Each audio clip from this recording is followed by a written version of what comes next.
Call to order the Common Council meeting for Monday, April 20th, 2026. Roll call, please.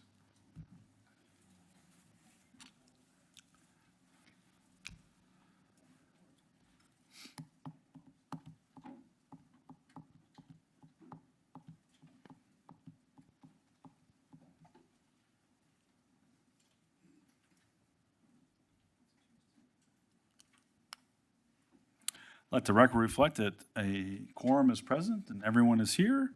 If I could have everyone to please stand for a moment of silence, followed by the Pledge of Allegiance.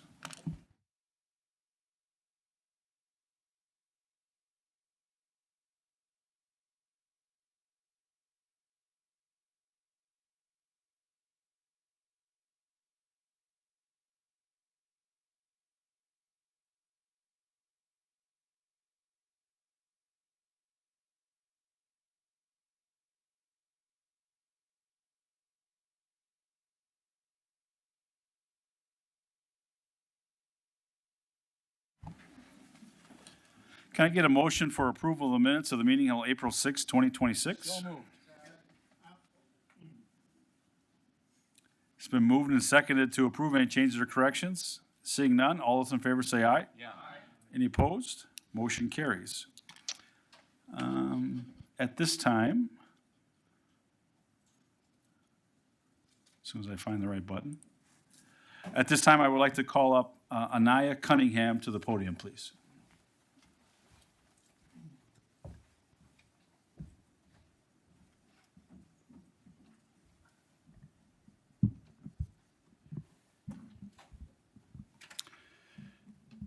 Good evening, everyone. This is a great night tonight. We've got a number of accommodations, but nothing is better than recognizing some of our outstanding young talent and character. And it's amazing for us to have somebody here in our midst. Anaya, who I'm going to read a commendation for, is a remarkable young lady who has a lot of big dreams. And we're definitely very supportive of everything that she has done and will continue to do. And we're very proud to have her here today on being the Wisconsin Boys and Girls Club Youth of the Year. So I do have a commendation I would like to read. Whereas Anaya Cunningham has been named the 2026 Wisconsin Boys and Girls Club Youth of the Year, one of the highest honors awarded to a young person for their leadership, service, academic achievement, and dedication to making a positive impact in their community.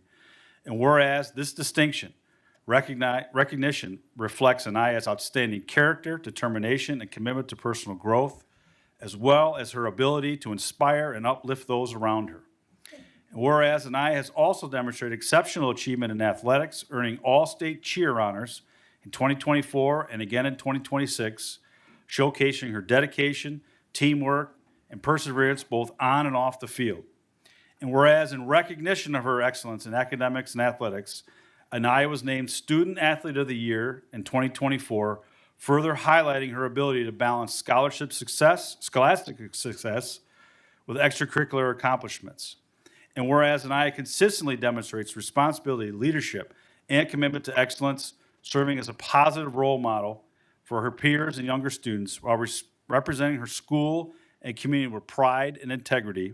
And whereas her achievements reflect not only her hard work and determination, but also the support and encouragement of her family, mentor, coaches, Boys and Girls Club community who have helped guide and inspire her on her journey.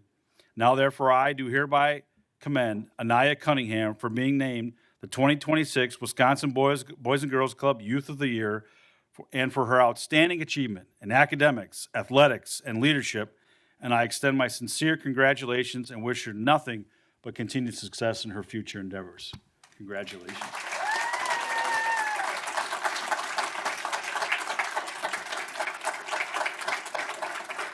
Would you like to say anything? No? We're gonna take a minute for just some pictures, if you want. So can I get a motion to for recess? I couldn't think of the word now. I need to go back to school myself. Motion for 2-minute recess for pictures. Moving to second. All those in favor say aye.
Okay, 2 minutes having elapsed. We are back in session. At this time, I would like to call up the library director, please.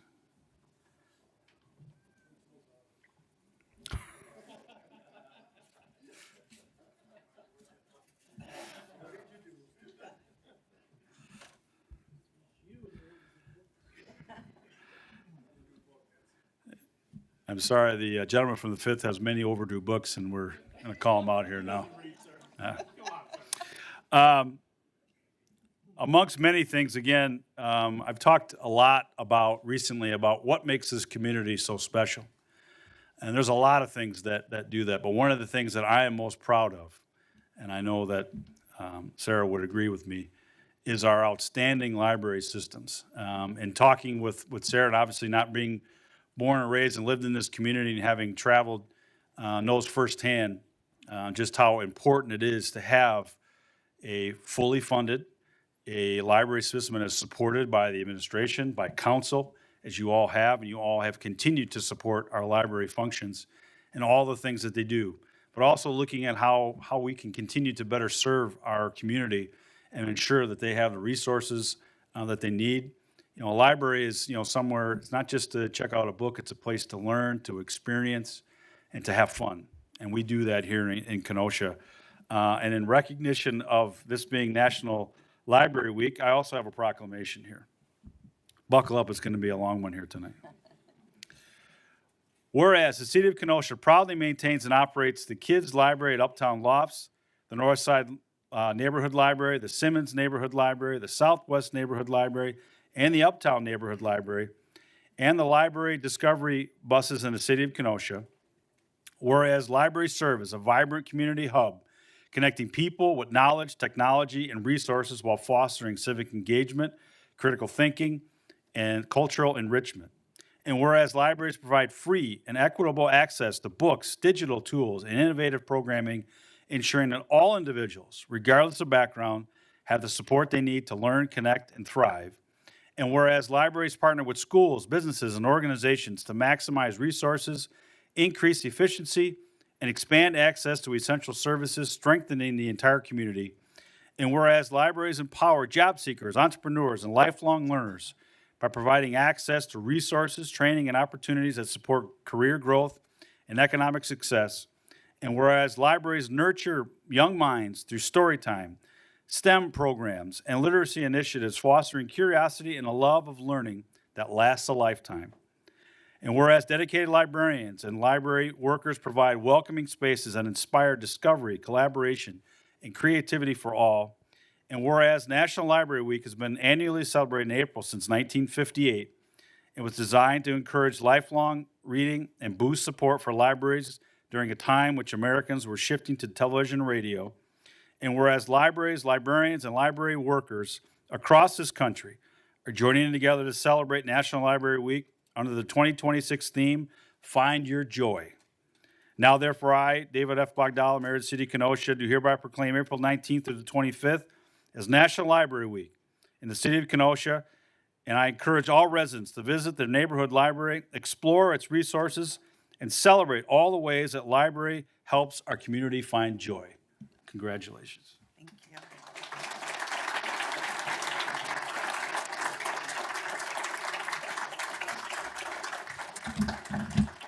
Thank you. A standing ovation. Just a few words. Thank you, Mayor Bogdala, council, and city leadership. Thank you also to our library board of trustees and our two supporting organizations, the Friends of the Library and the Kenosha Public Library Foundation. I'm thrilled to be able to celebrate National Library Week for the first time in Kenosha as the new-ish director. I'll have been here 1 year tomorrow. Over 125 years ago, Kenosha made a commitment to lifelong learning in this community, and the longevity of that commitment can be found inside and outside our library walls to this day. We remain some of the busiest public buildings in Kenosha, welcoming people from all walks of life into our doors. Last year, we had over 50,000 registered borrowers in our libraries, with over 30,000 of them being Kenosha residents. That means about a third of our community are library users, and we want that to be half, so we're working on that. You all came into our doors to check out books by the hundreds of thousands last year, but also checked out laptops, robotics kits, microscopes, snowshoes, board games, video games, projectors, instruments for kids, and more. You came to over 2,200 programs last year. You used our library technology and internet access to work remotely in our buildings, do job interviews, brush up on your resume, or chat with friends from around the globe online. And you kept us busy with almost 475,000 library visits in our 5 locations. And we're on track this year to be even busier than last year. So thank you, Kenosha, for showing us, supporting us, but also showing up, supporting us, but also continuing to make our libraries the vibrant community hubs that they are. Thank you also to our incredible staff whose expertise and passion drive what we do. Our libraries have always been places where you can find incredible books, but they've also always been places where you can find possibility. So happy National Library Week, everyone, and thank you.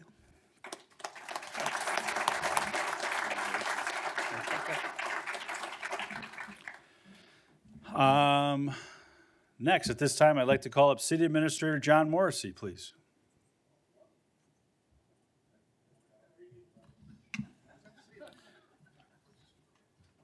Or County Board, whatever you want. Yeah, whatever.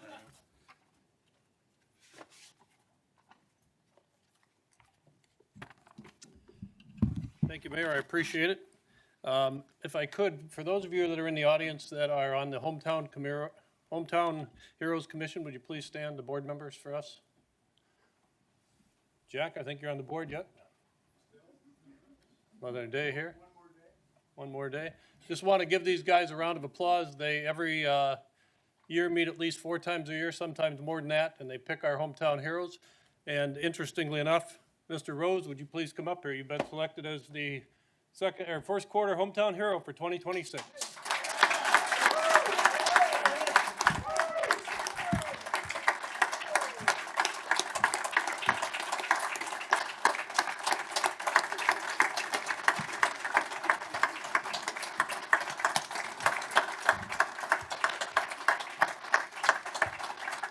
So let me read a little bit about Jack here. So first off, established in December 2015, the Kenosha Hometown Heroes Program honors men and women who have served or currently serving in the United States Armed Forces and demonstrate outstanding personal achievement and meaningful contributions to the Kenosha community. Honorees must have been born in Kenosha, currently reside in the city of Kenosha, or have lived in Kenosha for at least 10 years. The Kenosha Hometown Heroes Commission proudly announces that Captain John Jack Rose has been named the 2026 First Quarter Kenosha Hometown Hero, recognizing his distinguished service in the United States Navy and his continued commitment to supporting veterans and advancing the Kenosha community. His dedication to both his country and his community exemplifies the spirit and purpose of the Hometown Heroes program. Captain John Jack M. Rose was a naval aviator for 26 years. He graduated from the United States Naval Academy in Annapolis, Maryland in 1968. He earned his MBA from the University of West Florida, Pensacola, Florida in 1971. Graduated from the U.S. Naval War College in Newport, Rhode Island in 1980. He was a 1989 graduate of the Industrial College of the Armed Forces in Washington, D.C. From 1968 to 1994, Jack served as a career officer and naval aviator with 4,700 pilot hours with top secret clearance. He attained the rank of captain and earned Education Training Management Specialist. From 1989 to 1994, Jack was Director of Material, Assistant Secretary of Defense for Reserve Affairs in the Pentagon, Washington, D.C. From 1984 to 1986, Jack was Commanding Officer, Chief Executive Officer for Aviation Training Squadron 3 in Pensacola, Florida. He commanded 100 instructor pilots, 325 flight students with a $10 million budget. From 1972 to 1975 in Barber Point, Hawaii, and from 1980 to 1982 in Jacksonville, Florida, Jack was Director of Maintenance and Quality, overseeing $225 million in aircraft inventory and 300 personnel in worldwide operations. He was an officer in charge of detachment operations for Diego Garcia, Sauda Bay Crete, Midway Island, Panama Canal Zone, Las Azores, and Rota, Spain. From 1976 to 79, Jack was assistant professor and course director for Management Information System and Advanced Studies for the U.S. Naval Academy in Annapolis. Throughout his career, Jack has received the following awards: Defense Superior Service Medal, Meritorious Service Medal, Air Medal, Navy Commendation Medal, Joint Meritorious Unit Award, Meritorious Unit Commendation Medal, Vietnam Service Medal, Bronze Star, Sea Service Deployment Ribbon, 4, and the Navy Expert Pistol Medal. Jack has served as a Kenosha Alderman for the 15th District for 12 years. He has served as Board President of the Kenosha Hometown Heroes Commission for 12 years. In addition, he has served as a board member and past president of NAMI, the National Alliance on Mental Health Illness, local, national, and state levels. Jack was appointed to the COVER, which is the Creating Options for Veterans Expedited Recovery Commission, and chairman of the Mental Health AOD Service Committee for Kenosha County. Also is the former vice president and board member of the Bridges Community Center. Going further back in his dedicated history, Jack has served on the Behavioral Health Treatment Court and has had involvement in crisis intervention partnerships and the crisis intervention training for our police officers. Jack was the 2013 Kenosha News Person of the Year. He received the Cush Justice Advocate Award in 2007 for his community service for mental health. Jack married Susan Mary Rose on July 5th, 1969 in Kenosha. They were married for 56 years until her passing on October 24th, 2025. They have 2 children, a daughter, Cedar Rose Young, and a son, Brody Rose, and 2 granddaughters, Lillian and Daphne Rose. Jack has also been an active marathoner, cyclist, triathlete, having completed 23 marathons, as well as the Vineman Ironman in 2002 and the Ride Across Wisconsin in 2015. He continues his active lifestyle to this day. Through the continued advocacy and service, Mr. Rose has made a lasting and positive impact, embodying the values, leadership, dedication, and community pride that define a Kenosha hometown hero. Congratulations, Jack.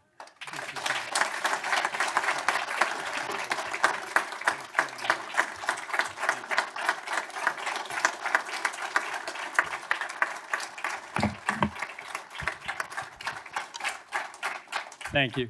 Thank you very much.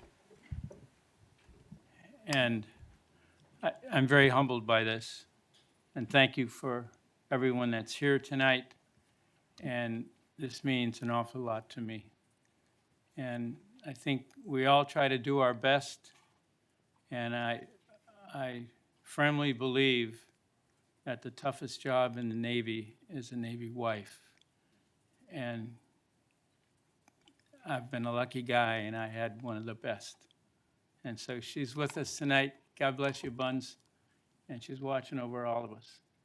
And so I thank you very much. I thank you for being here, and I think we all try to do our best every day and keep going forward. So thank you, and God bless you. Thank you.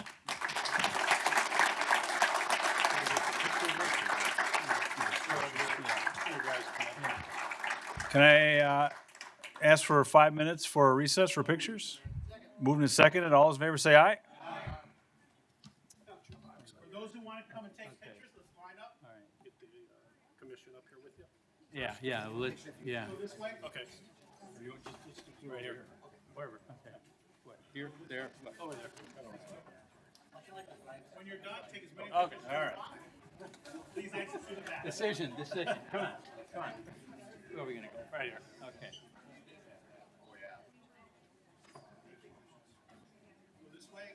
Take as many pictures as you want. Smile. You want pictures with Jack? All right, we're gonna go right up there where that young lady is. Ready? Okay. One more. You want pictures with your favorite alderman? Eric is sitting right here. All right, now people.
Good seeing you, thanks. Take care. You don't know me that well.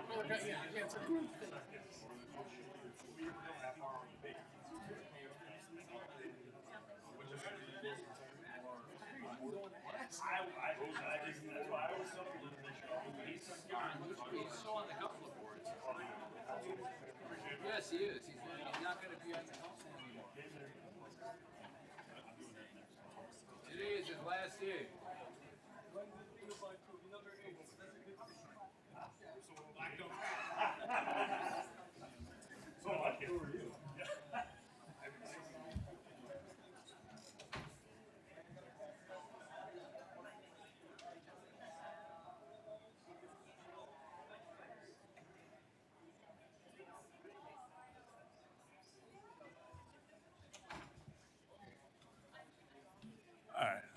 Everybody back?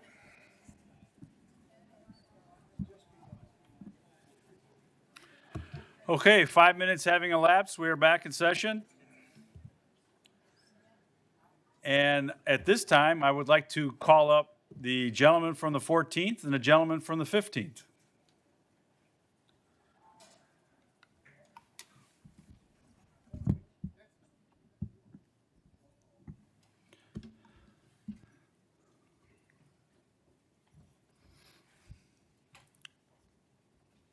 Wherever you're happiest. So, as I said earlier, this is a bittersweet meeting. Always this last council meeting when some members are leaving. I'm happy to say that these two gentlemen have earned everything, and they're leaving on their own accord. I made a statement earlier about what is it that makes Kenosha special? And as I said, there are a number of things I could say, libraries being one of them. But at the end of the day, it comes down to the people and the people who serve this community and do it for the right reasons. And these two gentlemen standing next to me here today have served this community and done it for the right reasons and done it the right way.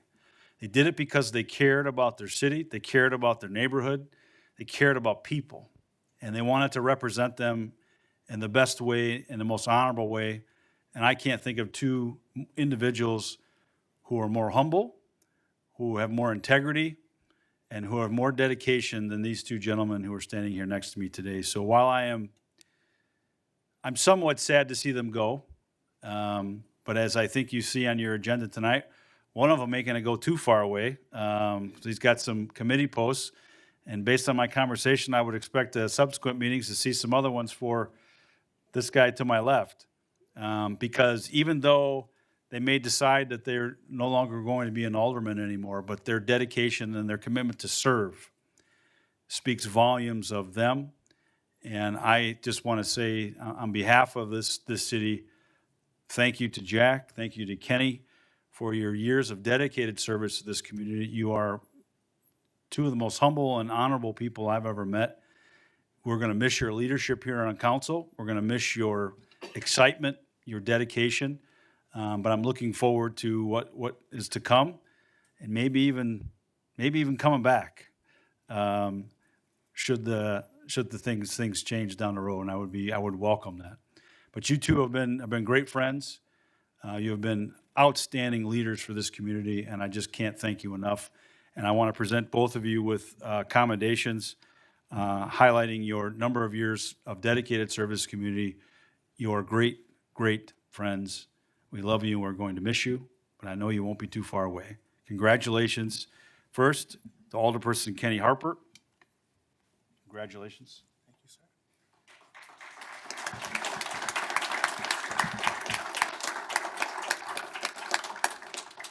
And another piece of hardware for you here tonight, Jack, to my good friend Jack Rose. Congratulations, my friend.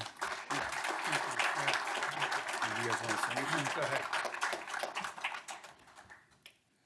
I'm gonna keep this real brief tonight, but I just want to first of all thank let's start with the constituents of the 14th district.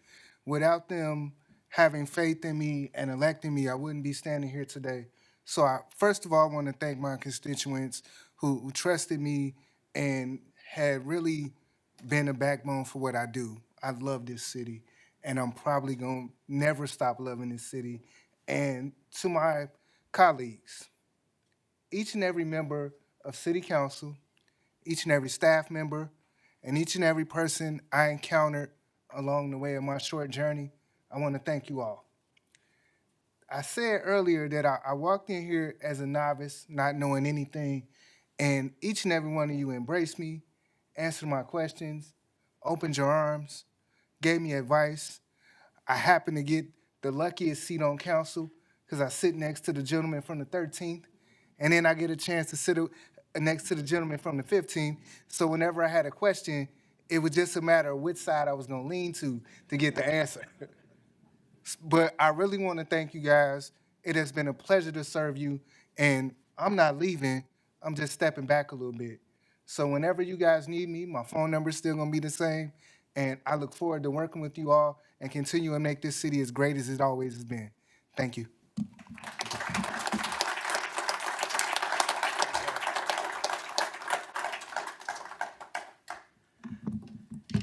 Thank you all very much.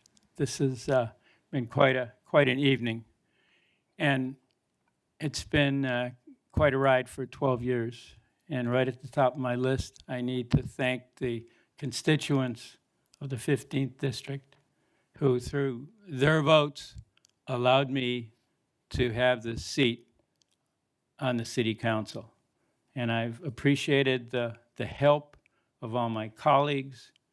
I appreciate the help of the staff on the city. And I think it's really important that we all keep in mind that the city staff are the ones that get it done. They really do. And I'd like to share one thing with you about my dad. Albert J. Rose, AKA Bud Rose, worked for the city from 1940 to 1971. He started in parks, went to water, went to purchasing. He was an inspector, and he retired as an assessor. So between my dad and I, we have a love for Kenosha, and I have a love for this city council and the staff.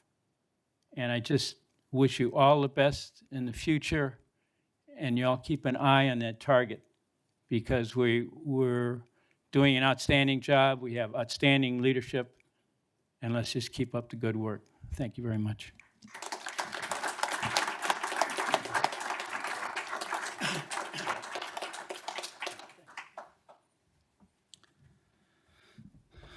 Okay. I have one more commendation to present. I'd like for the gentleman from the first to come up here with me.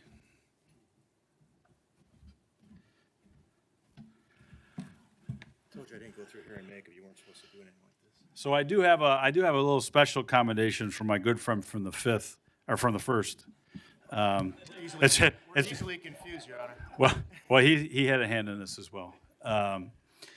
But I think, as most people know, and you see the dedication that's here, what you don't sometimes see is the number of years of service that do pile up. And I know I tease the gentleman from the first here, a lot, and I'm going to tease him a little bit even more when I read this commendation. But he is now the longest serving alderman in Kenosha's history, and consecutively. And we're very proud of that. I'm very proud of him, and I'm very proud to call him my friend. But in that spirit of calling him my friend, I do have a commendation here. You're going to enjoy it. Whereas Eric Haugard has demonstrated an extraordinary and almost suspicious level of endurance as a member of the Common Council, outlasting trends, technologies, and more than a few spirited debates. And whereas his tenure as alderperson for the city of Kenosha has spanned enough years to make him both a living archive of municipal knowledge and at times the unofficial historian of how we've always done things.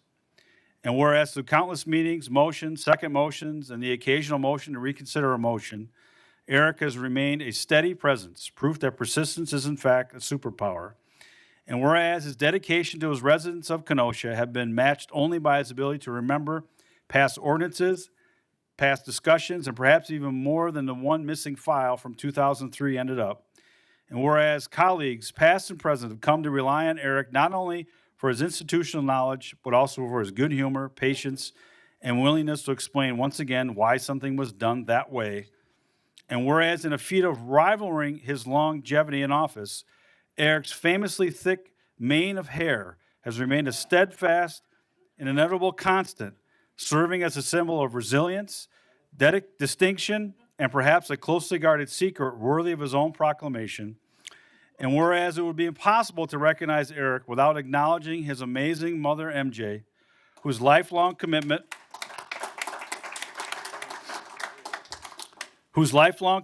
to volunteering, helping others, and showing us whenever she needs has set a standard that is both admirable and frankly hard to compete with, and is widely suspected that Eric's dedication to public service is less a coincidence and more than a direct result of excellence in parenting.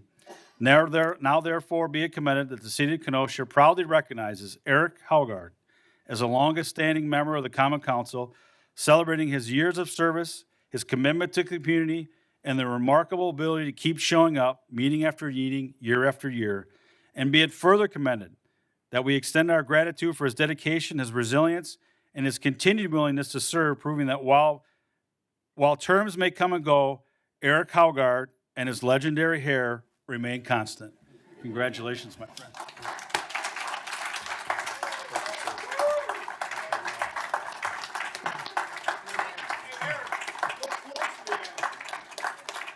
I see.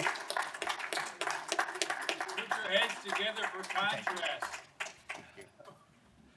if you hadn't seen the picture that's on the proclamation, because I've been razzing my good friend about it's time for upgrades. So tomorrow night when we have our organizational meeting, I'm hoping he's going to get a new picture. Don't do it, Eric. Don't do it. I'm not doing it.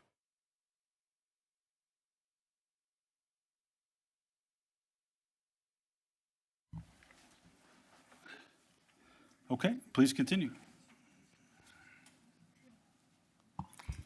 We have 10 speakers wishing to speak today. Each will have 5 minutes. When your name is called, please proceed to the podium, state your name and address for the record.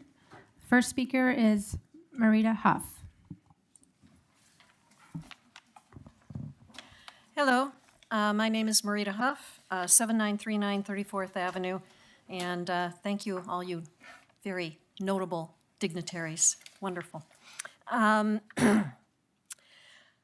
We need an emergency warming center for next winter. This was the findings reported to the County Human Services Committee last week. It was part of the Human Services report, the SWOT, Strengths, Weaknesses, Opportunities, and Threats related to Kenosha County. It is also the opinion of the agencies that provide care to homeless people and to the Supporters of Shelters group, some of the members of which are here with me. And it's also the opinion of about 1,200 people who are citizens of Kenosha County and signed a petition stating that they would like the county and the city to work together to find a way to provide a warming center by this coming winter. The current warming and cooling centers all close by 6 or 8 p.m. And the Shalom Center has developed 20 beds as a night shelter, which will be open will be open every night of the year. And the city supports that. But at the last point in time count, we found 106 people who needed shelter. 27 of those were children. They were at that time in the end of January in motel rooms, which was paid for by KHDS. At the Shalom Hope Hub and at my church, I had 30 or 40 people there. Housing those people took the entire $35,000 budget that KHDS gets from the county each year for motel vouchers. That was all gone by February 15th. Emmanuel is an old building. It's not good for the use of housing people, but what's the alternative? Not having a warming center location and policy for that center planned in advance is not good. I have spoken to 5 men, and I'm certain there are others, who have gotten frostbites and subsequent amputations in recent winters. One of those was a below-knee amputation, meaning that all of his leg was gone up to about 1 inch below his knee. He will be maimed for the rest of his life because he didn't know that our church was open that January night in 2025. And he fell asleep by a dumpster out by the old Sears building. An emergency warming center needs to be planned in advance and published on the warming and cooling list with the rest of them so that people know when it will be available. When we all get to the pearly gates, assuming we get that far, do you think that anyone there is going to accuse us of being too generous or too kind, or maybe offering a night shelter to someone who wasn't born and raised in our city? Maybe somebody that was passing through and thought the train went all the way to Milwaukee. That happens. Or they don't have their car runs out of gas and they can't keep it warm because they're living in their car. Isn't it more important that people who would be outside are in harmful weather are given a chance to be safe no matter where they're from or what their circumstances are? With the increased rents that are happening here and all over, there will be more people evicted and more people homeless. I'm sure you drive down city streets and see the piles out on the curbs, and people can't afford to get new apartments because the escrow and the rents are up into the thousands now, $1,100 to $1,500 a month, and the incomes are not increasing. We're going to be seeing a tidal wave of people that are hurting. They're going to be outside, and we can't have 100 people sitting in the lobby of the safety building. Thank you.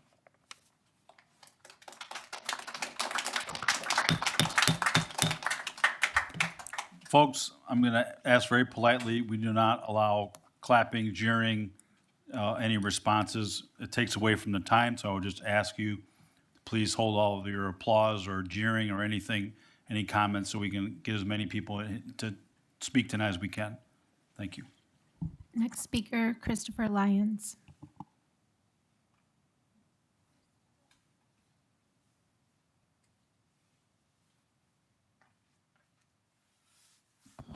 Hello, everyone. My name is Christopher Lyons. I live on 3225 55th Court, and I'm opposed to the Microsoft data center. I'm here because Black, Brown, and Indigenous communities will deal with the consequences of this project first. I'm here because of data centers like this will be used to power mass surveillance networks and decide wars. I am here because I've grown tired of this city and this region of selling itself in the name of tax revenue that isn't used on our terms. Many of us are here because we don't want Microsoft and our city to permanently damage our water resources, raise our property taxes, and raise our electric bills. I will end with this. The people have the power to create tangible change in our community, and we will use our voices and take back our city. Thank you.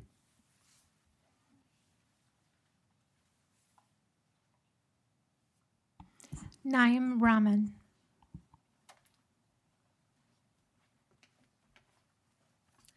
My name is Neve Rahman, and my address is 6837 155th Avenue. I'm leaving this public comment today, and I feel like I will walk away yet again from one of these meetings feeling deflated. I've come to several of these meetings since last year. I'm a longtime Kenosha resident and first of many Common Council meeting attendees. Before this, I never knew about these meetings. I found myself here out of a duty to my city, my people, my community, the lake that I love so much, the clean beaches, the parks, the land that I grew up on. That's what makes Kenosha special to me.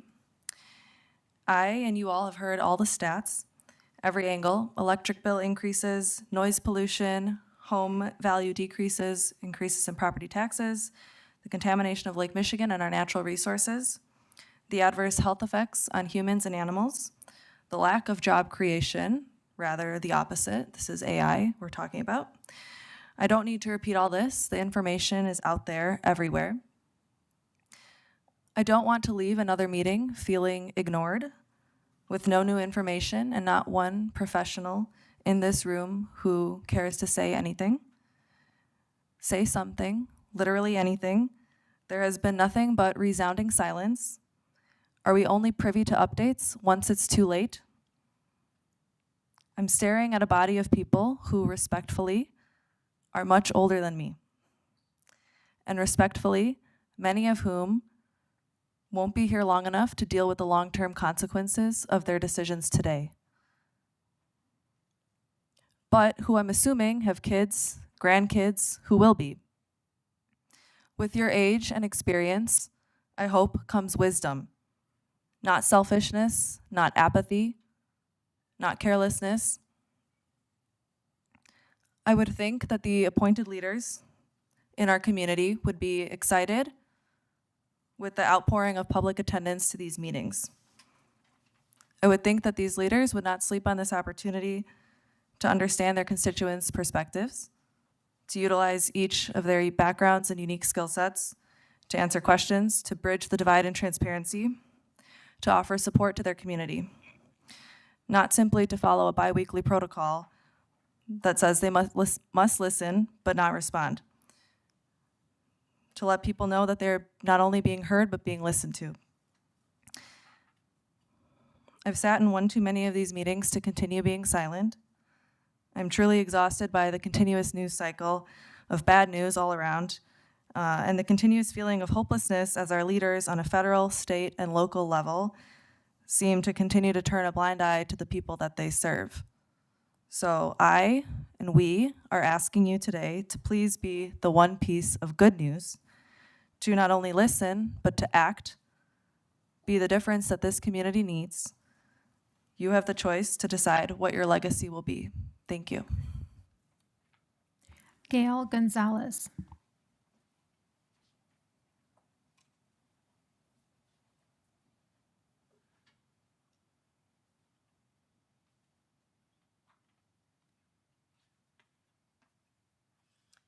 Hello, my name is Gail Gonzalez. I live at 601 71st Street here in Kenosha. I would also like to speak very strongly against the construction of the data centers in Kenosha County. I would like to have more information about this, and what concerns me greatly is how little information we have been receiving about the construction of the data centers. I would like to know what, if any, environmental impact studies have been sanctioned for the data centers. I would like to know the names of the companies who provide this information, who do the environmental impact statements. And further, I would like to know who pays for the environmental impact statements. Other than that, I can only echo what the previous speaker said. Thank you. Sage Holloway.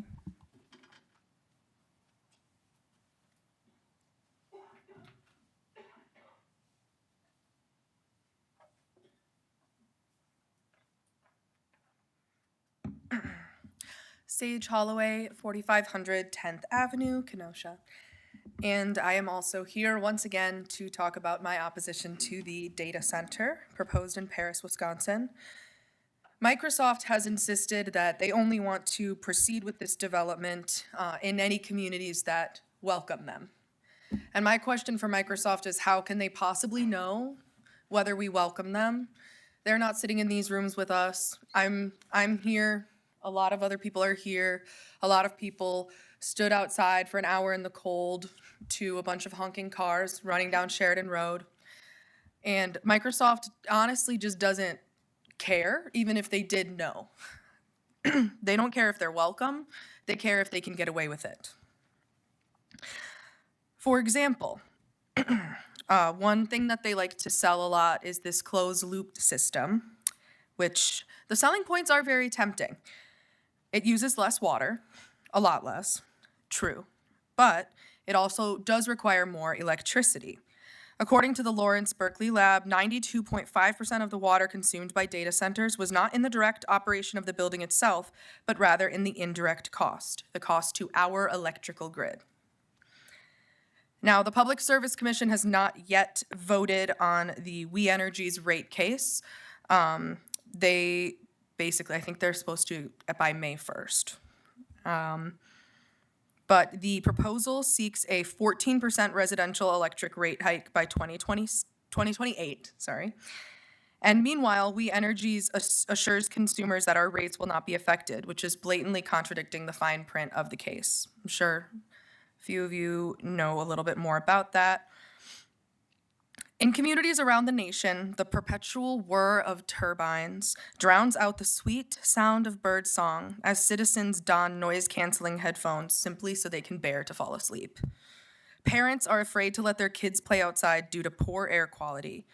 The safety of local water supplies is being compromised. And all of this is to bolster the already gargantuan tech companies whose only real goal is to increase shareholder value in the name of lining their own pockets. The folks running these corporations do not care about working class Americans. They don't care about the flourishing of our communities, and they don't care about the transparency or the consent of the governed. Demis Hassabis, who's the CEO of Google DeepMind, says that AI could be humanity's last invention.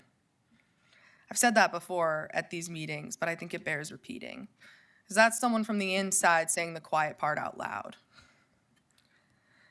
I also cite Tristan Harris, the co-founder of the Center for Humane Technology.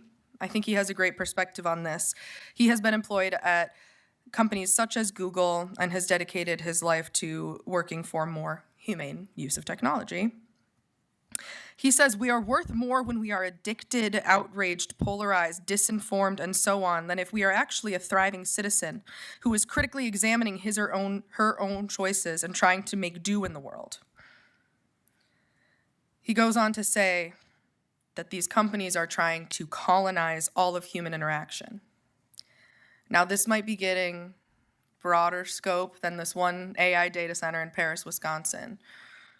But I do think it's important that we all think about what this means. Everyone who's here speaking about this today, everyone who has spoken, has gone out of their way on a Monday night to talk about this. We are fighting not just this one data center, but we are fighting this greater battle to maintain our own self-efficacy and to maintain our ability to have a voice in our government. Corporate profit does not serve the people, point blank. When we hear talking points from Microsoft on this data center, touting it as a positive economic force in our city, remember that. Remember that to them, our vibrant city is just another site to exploit our resources and our people. So remember where the real power comes from the people. Appreciate you guys. Yvonne Bisek.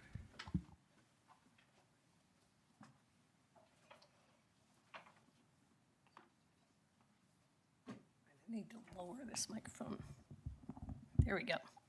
Yvonne Bessick. I live at 8818 Camp Lake Road. I'm in Salem, Wisconsin. I'm on the other side of 94, out in the county, as we like to say. But I still came in to also talk about the data center, as it's still part of my community. So I'm against it, and I don't love coming out and talking in public, and I'd rather be home watching TV. But this is important enough to me that I'm willing to do things that make me uncomfortable. So I did call some of the aldermen at some point to get some information, and some of the answers were okay, but there was a lot of information that I felt was missing, and I put together a list of questions, but I never sent them. I stopped at page 4. There's just too many things about these data centers that they're questionable. Like I started looking into it myself, trying to find the answers, and I didn't find a single place that said, these are the best thing for communities, every community should have 1 or 5 of them, go for it. They were all cautionary tales, communities that allowed them and then had problems. The bottom line is they just use huge amounts of energy, and they use our water resources. So these are some of the most profitable companies in the world, and yet we're giving them a break already on the sales tax. Probably going to give them a tip. I don't know, but we give them the breaks, but they're using our resources, and these are precious. So I just find nothing good about it. I'm not finding anything that makes me feel good about these data centers being here, and I feel strongly enough about it that I want to tell you about it. So the biggest thing, I'll try to make this short, the biggest thing that bothers me about them is the high energy use, and that it's going to result in a lot more gas plants being built. So I went to school in the 1980s to get an environmental degree, become a banker for the next 38 years. And but I never lost that sort of love of I studied a lot about renewable energy when I first went to school. And I kind of felt like it just made perfect sense to me. Why not use the sun? It's free, we don't have to extract it. You can't invade it to take over its leader or depose its leader or steal its resources.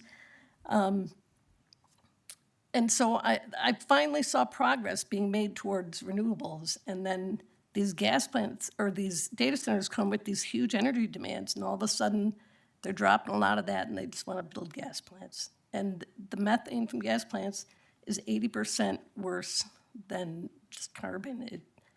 It's not a good thing. So I'm going to give you my quick plug for renewables, why I think we should be going towards renewables, and why this is really upsetting me that the data centers are causing more gas plants to be built. Renewables coupled with battery storage are cheaper and quicker to deploy than gas plants, and they're less expensive to operate.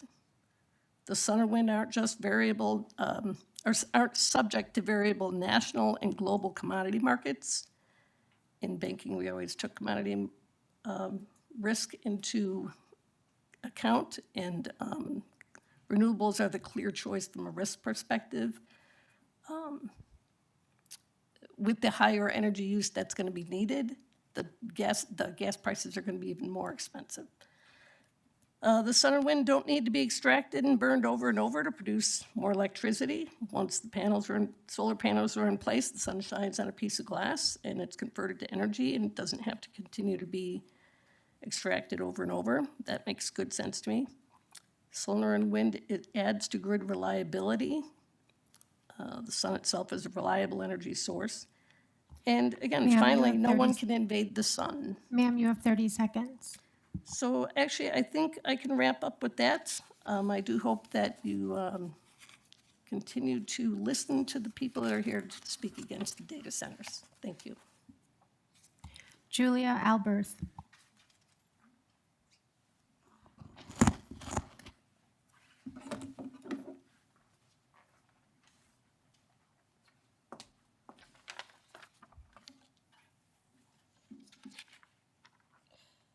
Good evening. My name is Julia Alberth, and I'm here to speak on behalf of Healthy Climate Wisconsin, where I work as the Health Equity Coordinator.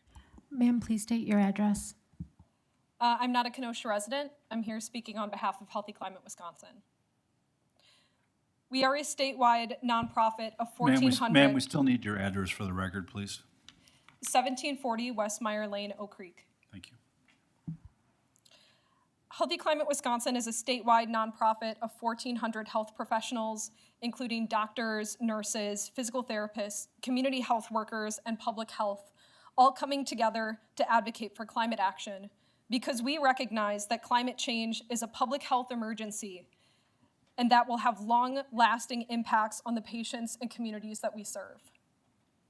Numerous hyperscale data centers have been proposed in Wisconsin without safeguards to protect communities from health harms and runaway energy costs, the destruction of climate goals, and polluted water and air. In Kenosha, the proposed Microsoft data center will require a massive energy demand that has already led to the approval of a methane gas plant in Oak Creek and in Kenosha County. Invenergy has also proposed a methane gas plant in Kenosha and in Walworth, including keeping coal online longer, as we've seen with the Oak Creek coal plant delaying closure twice, first in 2026 and now in 2027. We're talking about a massive demand that is not going to power local families and businesses, but instead Microsoft, a billion-dollar technology corporation.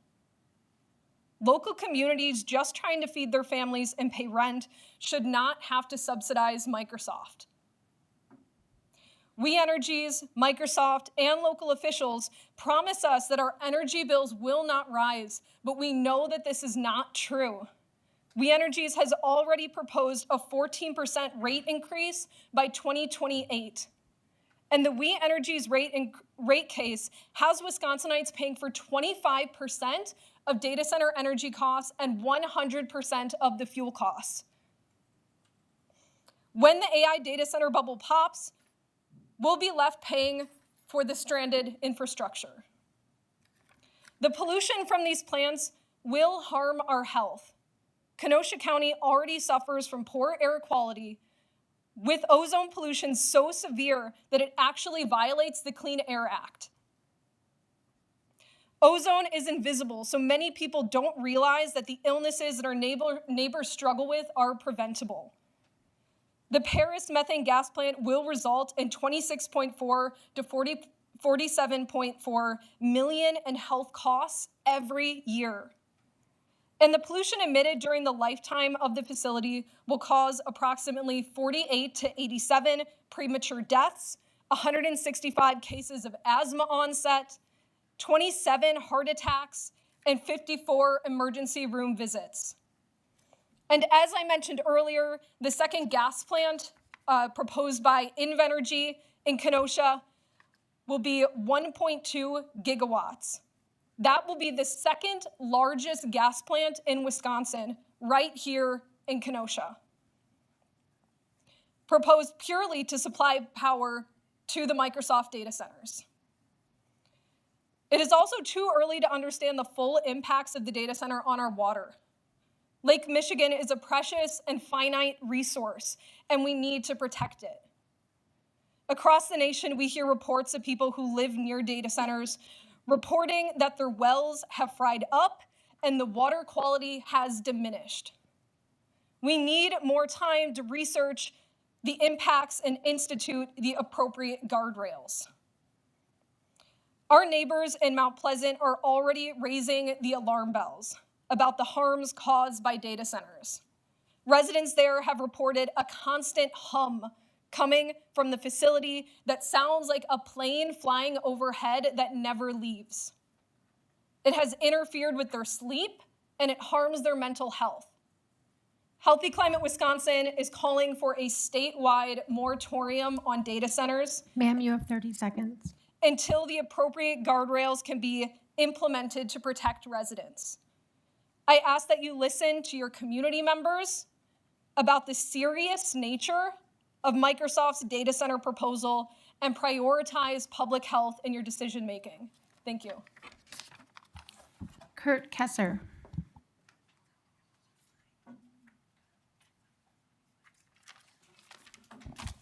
Hi, Kurt Kozer, 4122 109th Street in Pleasant Prairie. I'm going to change the subject a little bit. I'm going to talk about a project that recently went out for bid. It's project 26-1416, tree removal. I looked at this thing last weekend, and there's about a 6-page spreadsheet at the end of the bid.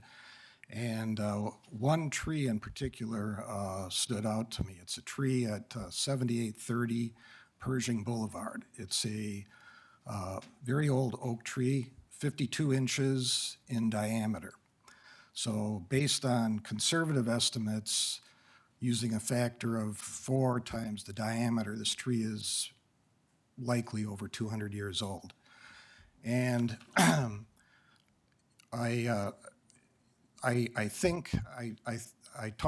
went over there and looked at the tree, and outwardly the tree looks healthy. And if you look at pictures of the tree from Google Street View going back to 2007, you have 2007, 2012, 2017, 2023. In all of those pictures, the crown is healthy. I looked at it today. It's budding out just like it has been doing for the past 200 years. And the homeowner, I talked to him, and he told me that last summer, 2 large branches fell off the tree, fell in his front yard. Those didn't do any damage, and he told me that somebody from the city told him it was from heat stress on the tree. What I would, and I think I would surmise that that's the reason that this tree got on the chopping block in this proposal. But I would say that for a tree like this, for a city that advertises itself as a tree city, that extra precautions should be taken before a decision is made to chop this tree down. I mean, on this agenda here, we see that the city of Kenosha has been around for 175 years. This tree has been around longer than that. And I think it would behoove the city and its quality of life to take a second look at this tree. I suggested last week when I spoke before the Public Works Commission that this tree be stricken from the bid. Wouldn't be, in my opinion, a big deal. Just cross a line through it, Rev 1, until such time as a more detailed look at the tree can be made. We don't know, there's definitely scientific methods that could be used. You could, if there's concern that there's hollowing in the tree, sonographs could be done to investigate whether it truly is a danger or not. But I just think that when you have something this large and this old, you need to take extra precautions before you just cut it down. Because even if the tree is replaced by 20 small saplings, nobody in this room will ever see them grow to the size of the tree that we have right now. I mean, my ancestors came to Kenosha County in 1845, and that tree was probably standing in a field at that time. I've been in the engineering field for almost 45 years. I had a summer job here with the city in 1977 as a summer intern, and I've spent almost 45 years in the power industry. And one of the things that we learn in engineering, and especially in the power industry and the nuclear power industry, is conservative decision-making. You make conservative decisions, you base those decisions on fact and on science, and just seeing this tree as a line item in an Excel spreadsheet like any other small tree that's diseased just seems to me that it doesn't take into account the historical value of this tree. And I think if we want a city that is beautiful and we have to honor the history of it, not just in buildings or in people, but in the vegetation, like trees that were here long Sir, you before the have city 30 even seconds. existed. Thank you. Nick Prorock.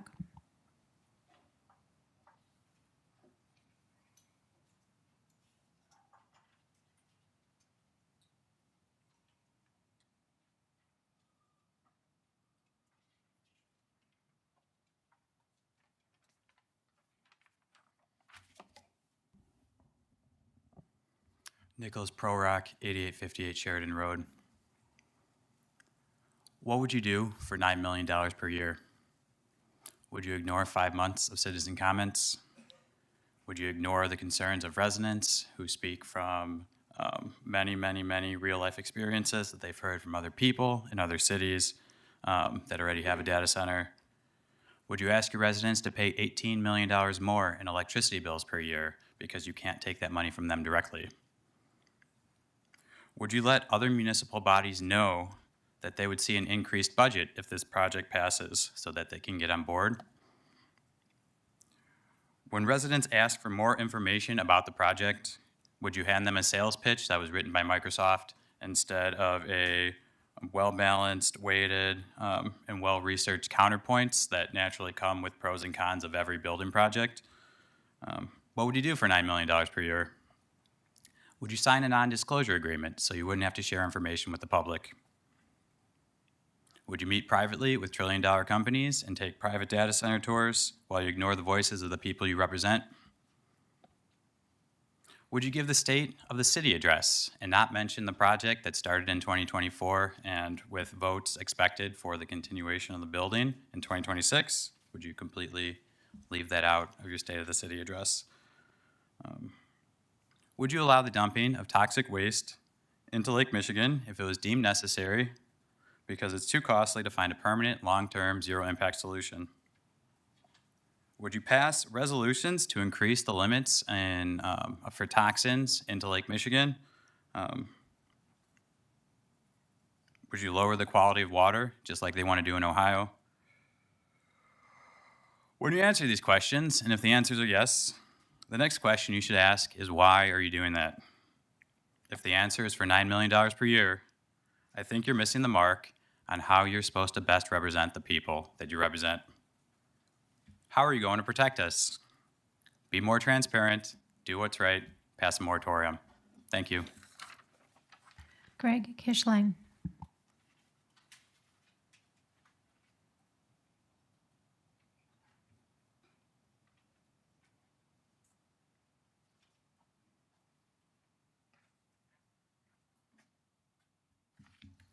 Greg Kishline, 8638 32nd Avenue.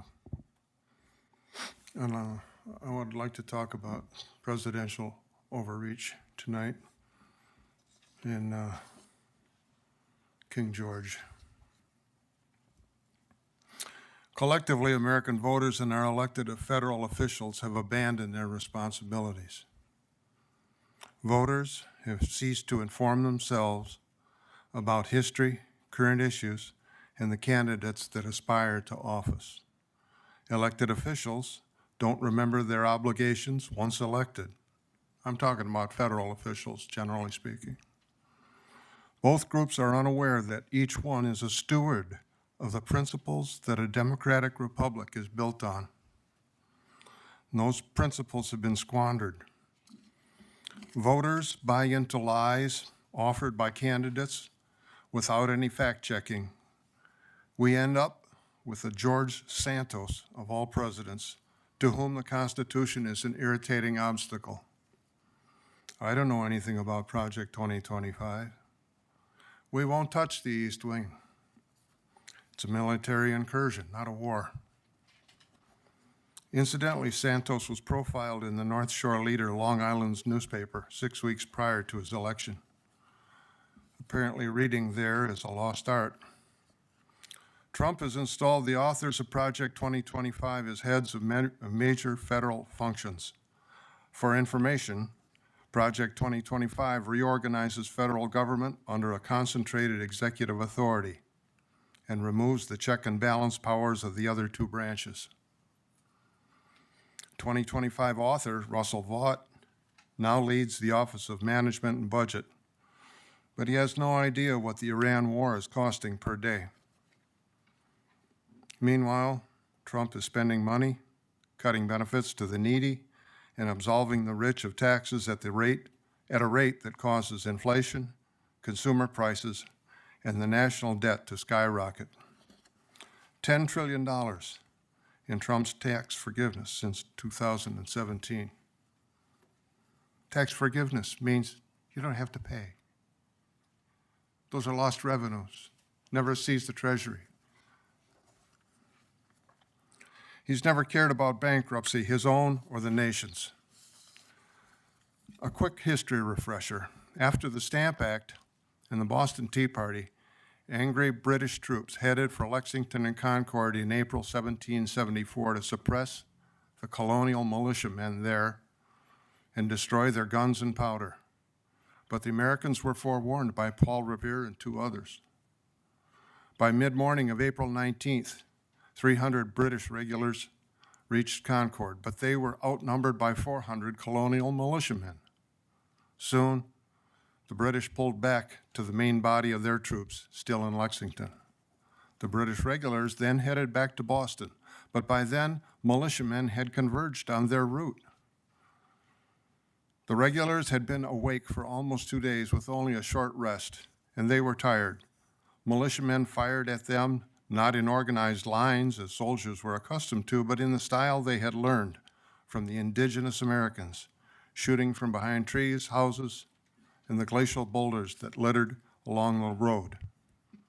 They picked off British officers dressed in distinct uniforms first. By that evening, more than 300 British soldiers and colonists lay dead or wounded.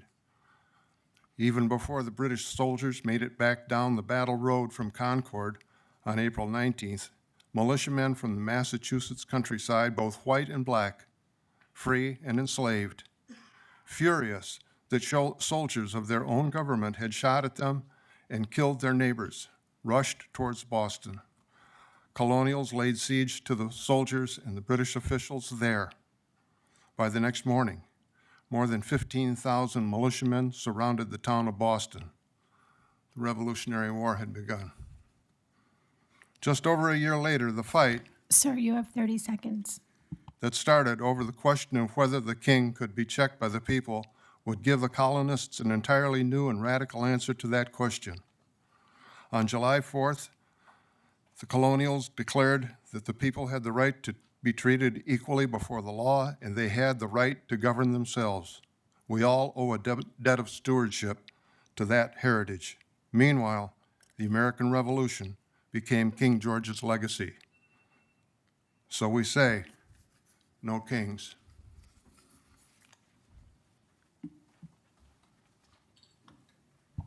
Thank you. Please continue. B, communications, petitions, reports of departments. B1, approval of the following applications. A, 58 operators licenses. B4, special Class B beer and/or special Class B wine licenses. C4, taxi driver licenses. D, 17 amusement and recreation enterprise supervisor licenses. Gentleman from the 10th. Thank you, Mr. Mayor. I make a motion to concur with the recommendation license permit to approve. Correction, make a motion to approve. It's been moved and seconded to approve. Any discussion? Seeing none, all those in favor say aye. Aye. Any opposed? Motion carries. C, recommendations from the Committee on Licenses and Permits. C1, applications for new operators licenses. A, Eric Vigor, 80. B, Letitia Barnes, 20. C, Samantha Maximina, 40. D, Olivia Webb, 10. Gentleman from the 10th. Thank you, Mr. Mayor. I make a motion to approve C1 through C6, or to concur with the recommendation of license permit on C1 through C6 after being read in all necessary applicant hearings. C2, application of Erica Roberts Pate for a new operator's license. C3, application of Sabrina Landry for a new taxi driver license. C4, application of Randy Teagle for a new taxi driver license. C5, renewal application of Randy Teagle for a taxi driver license. C6, renewal application of Scott Larson for a taxi driver license. Okay, at this time, open up to a hearing.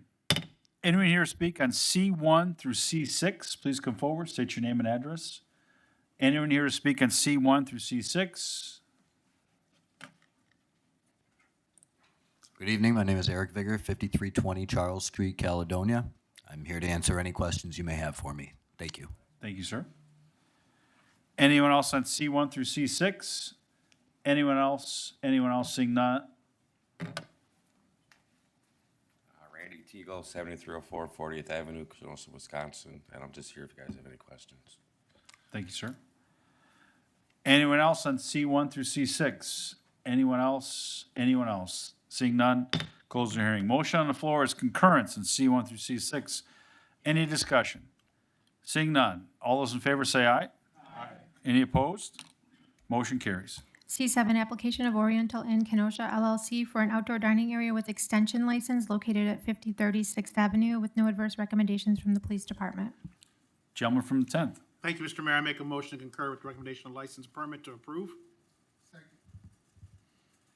It's been moved and seconded to concur. At this time, we'll open up to a hearing. Anyone here to speak on item C7? Anyone here to speak? Anyone here to speak? Seeing none, close the hearing. Motion on the floor is concurrence. Any,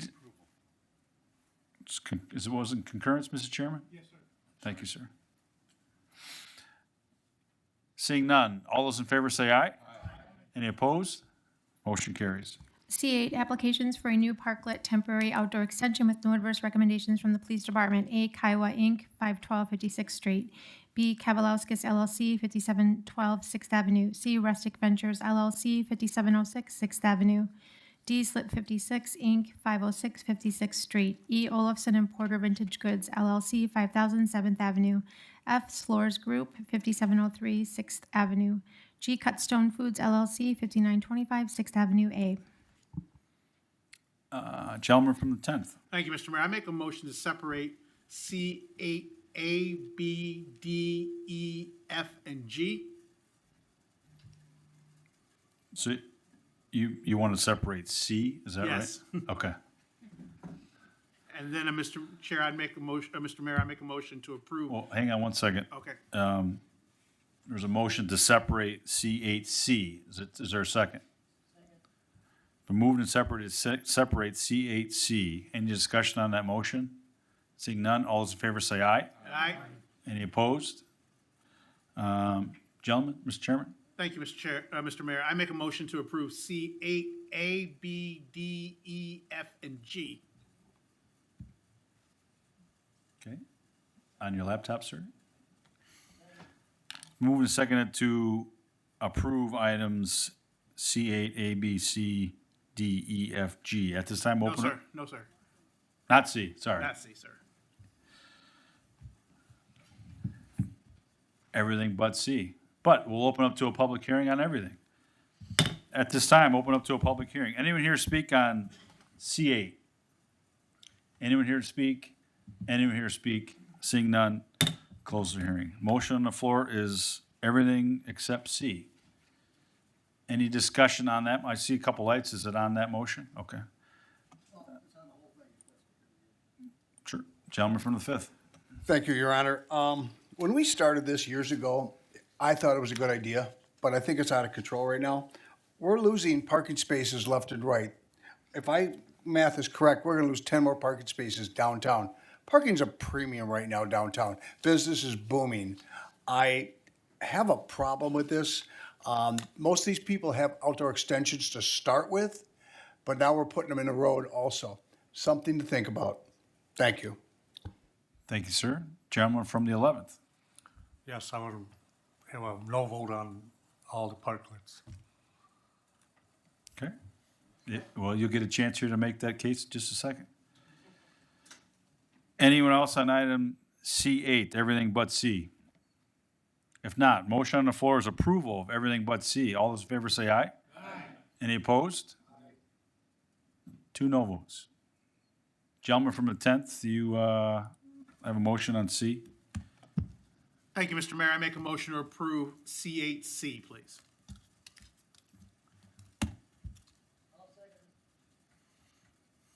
Okay. We already held the hearing on everything. Gentleman from the 2nd. Yes, I'd like to abstain on this vote. Thank you. Okay. Anyone else? If not, motion on the floor is approval of C8C. All those in favor say aye. Aye. Any opposed?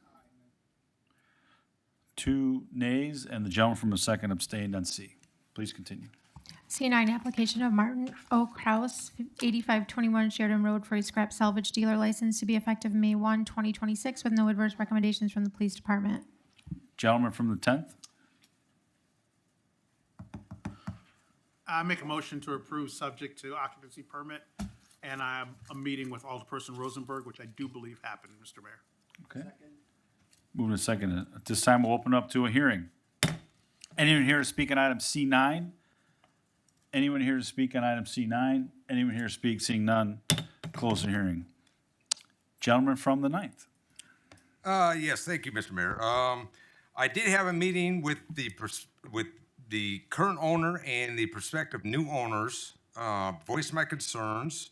Marty was happily addressed a lot of those concerns on the north side of the property by cutting back the grass that had been ignored for a while. I feel confident under the new ownership, and happily Marty can retire, during so. Schneider's Auto Salvage has been around long before I was born. It's a staple of Kenosha, and I'm looking forward to the potential new owners cleaning up the property and basically restoring it back to its heyday as a good salvage yard. And again, I'm very optimistic and hopeful that the new ownership will do that. It's going to take a while to clean up that property, but the important thing is the outside, because right now it's an eyesore. And they've basically assured me that will be taken care of in the immediate future, and once they do take ownership of the new property. And I encourage all my colleagues here to please approve this. Thank you. Thank you, sir. Gentleman from the 16th. Yeah, thank you, Mr. Mayor. Do we know when the occupancy permit is going to get released? Is it months, days, weeks? You looking at?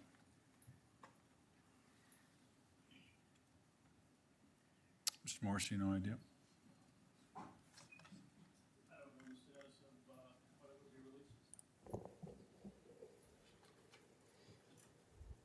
But the motion on the floor, as I understand it, and Mr. Attorney, it's contingent upon that it will not be granted until that occupancy permit is approved, correct? Will not be released. Yeah, there was something about a different LLC on this property also. Would that be part of the occupancy permit?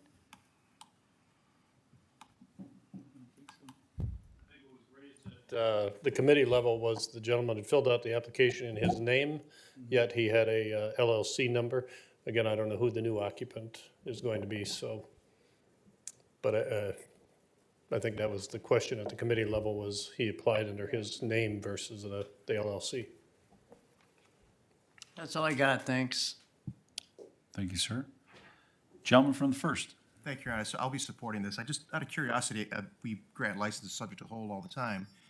I'm just kind of curious, why would a occupancy permit be a contingent portion of this? I think if you don't have an occupancy permit, you can't operate anyway, right? I don't know if someone wants to comment on that, but it seems a bit confusing that we would have this contingency when I think it would maybe not be necessary. Mr. Knight, would you,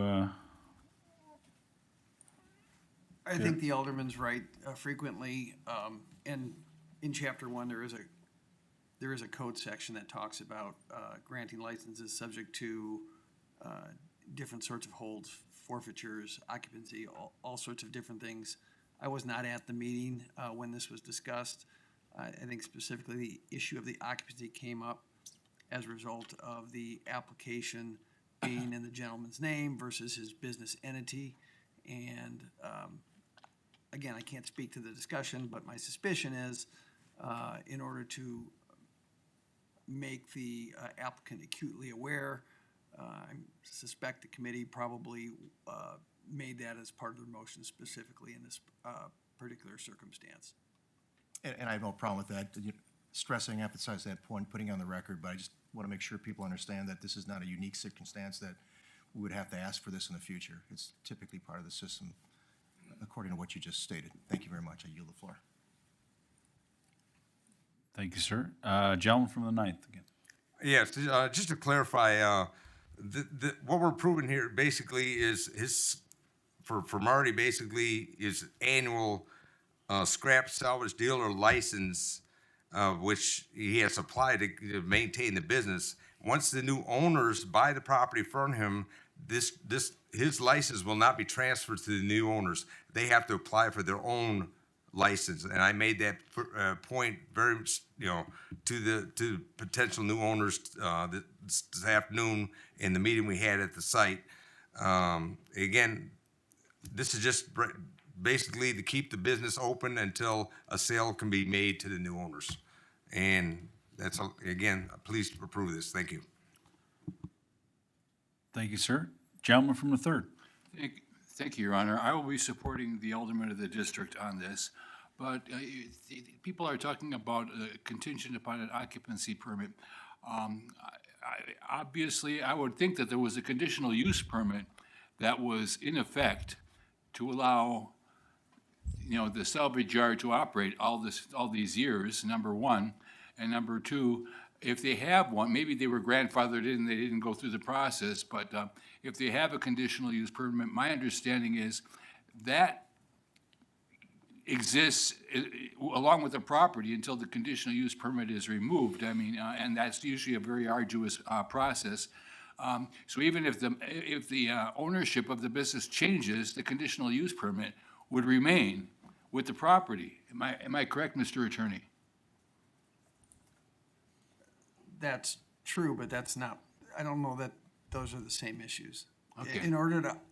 So there may be a conditional use permit permitting the operation of this sort of business at the location, which would continue, but there's still a new occupant, a new person running the business LLC is gonna need its own occupancy permit. Thank you. That's all I have. I will support the alderman of the district. Thank you. Gentleman from the 17th. Thank you, Mr. Mayor.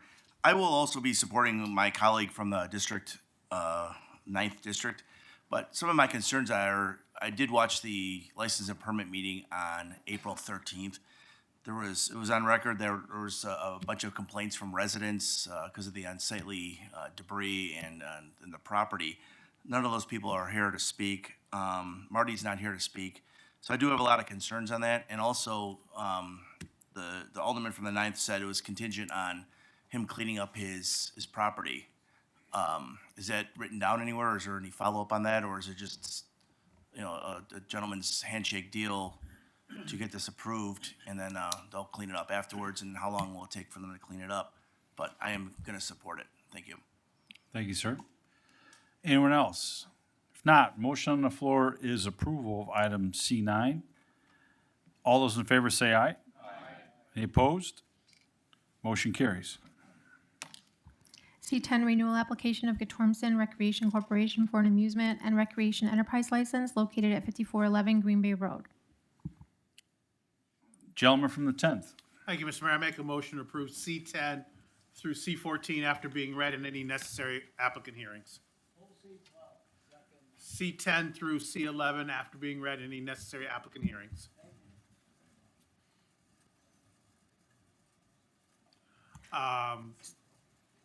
Yes, yeah, C12 has been pulled. C12 has been withdrawn today. Gentleman from the 16th, did you catch that? C12 has been pulled by the applicant from the agenda. After the email just today before the meeting, they emailed a withdrawal. So is the motion C10 through C11? No, I make the motion to approve C10, C11, C13, and C14 after being read any necessary applicant hearings. Thank you. Thank you, Mr. Vice Chair. C11, renewal applications for an amusement and recreation enterprise license with no adverse recommendations from the police department. A, Airbnb LLC, 621 56th Street. B, Brat Stop Inc., 12304 75th Street. C, Griffin Lanes LLC, 1120 80th Street. C13, application of 5kevents.org LLC for a Class B beer, Class B liquor license located at 7825 3rd Avenue upon surrender of a Class B beer license from 5kevents.org LLC with no adverse recommendations from the police department. C14, application of the Lily and the Lion LLC for a Class B beer, Class B liquor license located at 6010 40th Avenue with no adverse recommendations from the police department. License and permit recommended to approve 5-0. Okay, at this time, open up to a hearing. Any here to speak on C10 through C14, please come forward, state your name and address. Anyone here to speak? Anyone here to speak? Seeing none, close the hearing. Motion on the floor is approval. Gentleman from the 14th. Just a point of order, Mr. Mayor, on C10, that's actually not in the 14th district as listed on the agenda. We will so note that. Thank you. Thank you, sir. Any other alderpersons? Again, the motions on C10, 11, 13, and 14, 12 has been pulled by the applicant. All those in favor say aye. Aye. Any opposed? Motion carries. E ordinances first reading. E1 ordinance by the mayor to amend subsections 1.02A and 1.03C of the Code of General Ordinances for the City of Kenosha regarding the time of the Common Council's organizational meeting and term of the President of the Common Council. Motion? Motion to approve E1 and E2 after. Or send them on their way? How about through AF2? I'll second that. F as in Frank? Oh, I'm sorry, F1 and F2 also. Thank you. Thanks. Okay. E2 ordinance by the mayor to amend subsection 1.06Y of the Code of General Ordinances for the City of Kenosha regarding the election of the Hometown Heroes Commission chairperson. F, zoning ordinances first reading. F1, zoning ordinance by the mayor to create subsection 18.02 ZZZZZ of the zoning ordinance to amend the Bristol Neighborhood Plan for the City of Kenosha 2035. F2, rezoning ordinance by the mayor to rezone multiple properties as indicated on attached Exhibit A from TRD2, Traditional Multiple Family Residential District, to TRD1, Traditional Single and Two Family Residential District. Okay, motion on the floor is to send E1 through F2 on their way. All those in favor say aye. Aye. Any opposed? Motion carries. G ordinance is second reading. G1 ordinance by the mayor to repeal section 11.089 of the Code of General Ordinances for the City of Kenosha regarding conversion therapy. Gentleman from the 5th. Thank you. Make a motion to approve as recommended by Public Safety and Welfare. On your laptop, sir. Moved and second to concur with Public Safety and Welfare. At this time, open up to a public hearing. Anyone here speaking on item G1, please come forward, state your name and address. Anyone here to speak? Anyone here to speak? Seeing none, close the public hearing. Motion on the floor is concurrence. Any discussion? Seeing none. All those in favor will vote aye. Those opposed, no. Roll call, please.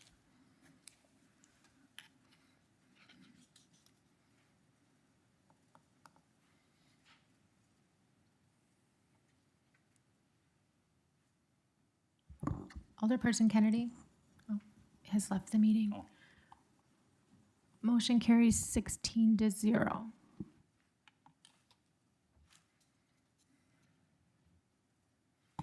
G2, ordinance by the mayor, attachment and zoning district classification ordinance under section 66.0307 Wisconsin statutes, City of Kenosha, Town of Somers, State Approved Cooperative Plan, 5629 88th Avenue, Town of Somers. Gentleman from the third. Thank you, Your Honor. I move to approve G2, H1, and H2 after being read and any public hearings. H, zoning ordinances, second reading. H1, zoning ordinance by the mayor to create subsection 18.02 YYYYY of the zoning ordinance to amend the land use plan map for the city of Kenosha 2035. H2, rezoning ordinance by the mayor to rezone the property at 55th Street from B1 Neighborhood Business District to RS2 Single Family Residential District. Okay, at this time, open up to a public hearing. Anyone here speaking item G2, H1, or H2, please come forward, state your name and address. Anyone here to speak? Anyone here to speak? Seeing none, close the public hearing. Motion on the floor is approval. Any discussion? Seeing none, all those in favor will vote aye, those opposed no. Roll call, please.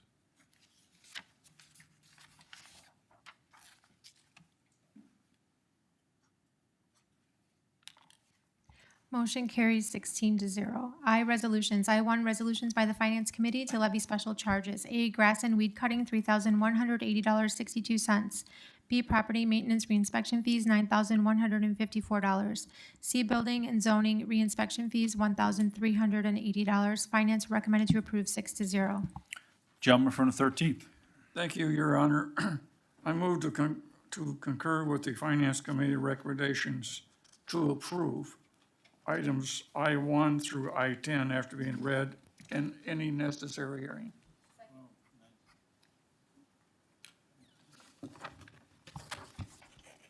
I-2, resolution by principal sponsor Alderperson Jack Rose to declare the month of May 2026 Kenosha Mental Health Awareness Month. Finance recommended to approve 6-0. Additional co-sponsors were added. Alderpersons Dyson, Rosenberg, Harper, Davenport, Wilson, and Ruffalo. I-3, resolution by the Finance Committee to amend the City of Kenosha Capital Improvement Program for 2026 by increasing OT-25-002 Celebration Place Power in the amount of $182,400 for a change in the 2026 CIP of $182,400.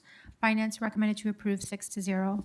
I-4, resolution by the Finance Committee to levy special assessments against benefited property based upon final construction costs respecting improvements in the street right-of-way for Project 24-1044, 67th Street and 99th Avenue resurfacing. Finance recommended to approve 6-0. I-5, resolution by the Finance Committee to levy special assessments against benefited property based upon final construction costs respecting improvement in the street right-of-way for Project 24-1045, 8th Avenue reconstruction. Finance recommended to approve 6-0.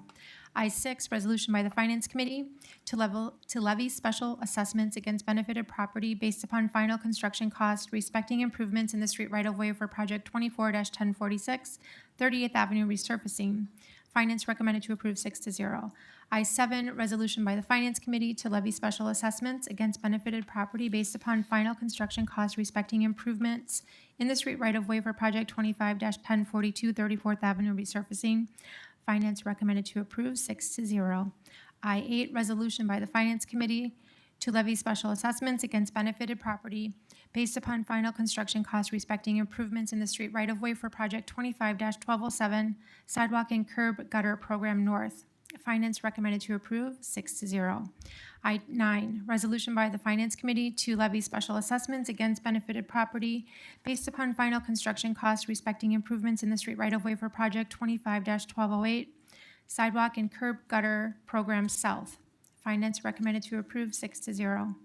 I-10, resolution by the Committee on Public Works to order the cost of public sidewalk and/or driveway approach, construction and/or replacement to be specially assessed to abutting property for Project 26-1044, 86th Street resurfacing. I think the gentleman from the 13th motion was just to 9. Is that correct, Mr. Chair? Okay. It's okay. Okay, at this time, we'll open up to a hearing on item I-1. Anyone here speaking item I-1, please come forward, state your name and address.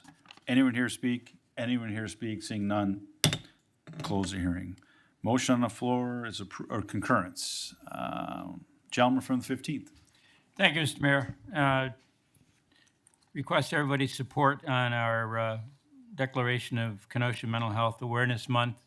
In celebration of this, we will hold our annual Mental Health Awareness Vigil on Wednesday, May 20th, 2026, with a reception at Bridges Community Center at 5 p.m. and the ceremony itself at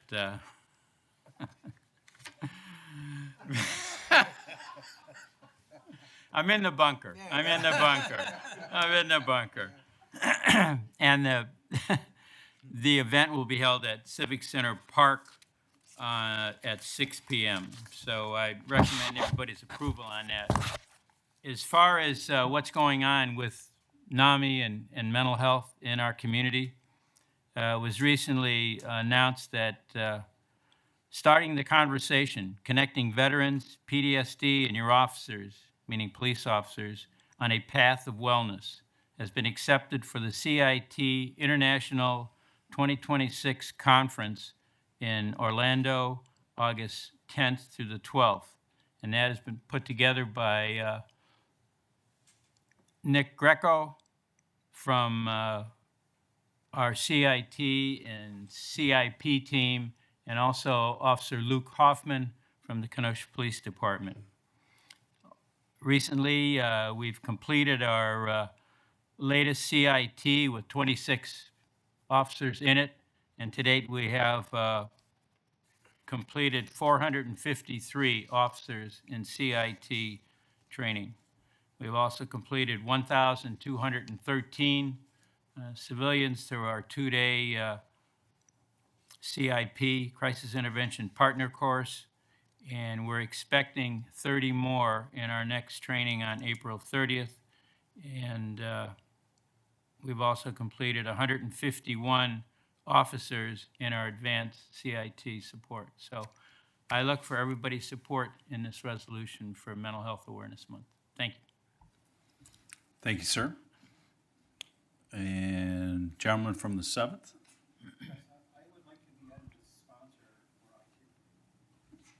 Certainly. Thank you. And lady from the 6th.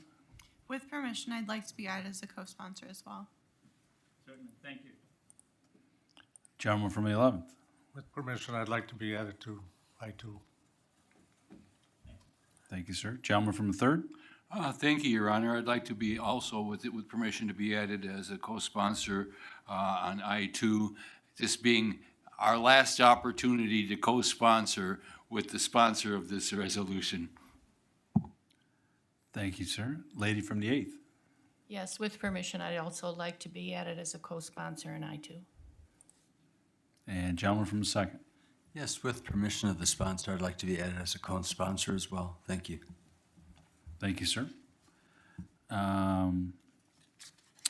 Seeing no other lights, motion on the floor is concurrence on I-1 through I-9. All those in favor will vote aye. Those opposed, no. Roll call, please.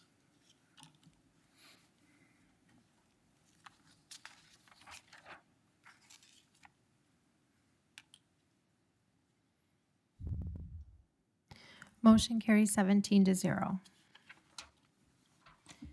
I-10, resolution by the Committee on Public Works to order the cost of public sidewalk and/or driveway approach, construction and/or replacement to be specially assessed to abutting property for Project 26-1044 86th Street resurfacing. Gentleman from the 15th. Thank you, Mr. Mayor. I would make a motion to approve concurrence with the recommendation of Public Works on I-10 and I-11 after being read. Second. I-11, resolution by the mayor to approve a 3-lot certified survey map for property located at 55th Street between 56th Avenue and 58th Avenue. Okay, motion on the floor is concurrence. At this time, open up to a public hearing. Anyone here speak in item I-10? Anyone here to speak? Anyone here to speak? Seeing none, close the public hearing. Motion on the floor is concurrence on I-10 and I-11. Any discussion? Seeing none. All those in favor will vote aye. Those opposed, no. Roll call, please.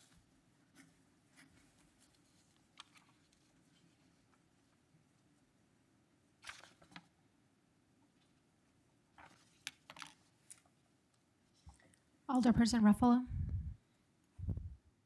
Motion carries 17-0.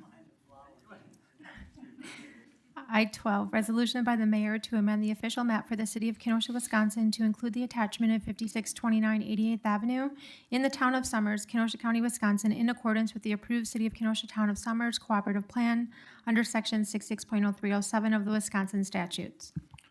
Gentleman from the third. Thank you, Your Honor.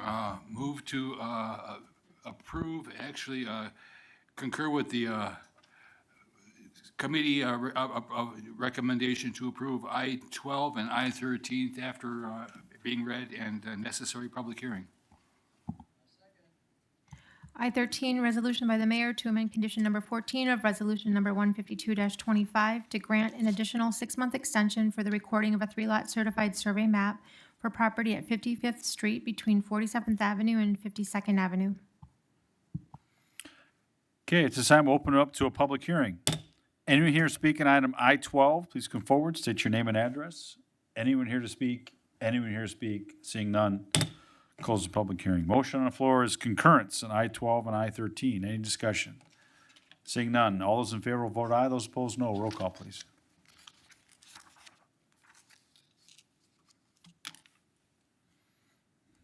Motion carries 17-0. J, appointments, reappointments by the mayor. J1, appointment of Jack Rose to the Airport Commission to a term which begins May 1st, 2026 and expires April 30, 2032. Gentleman from the fifth.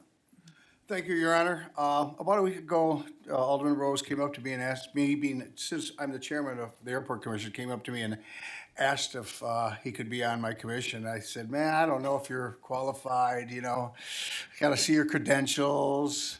No, all kidding aside, he's going to be a great asset to my committee. Thank you. I make a motion to approve.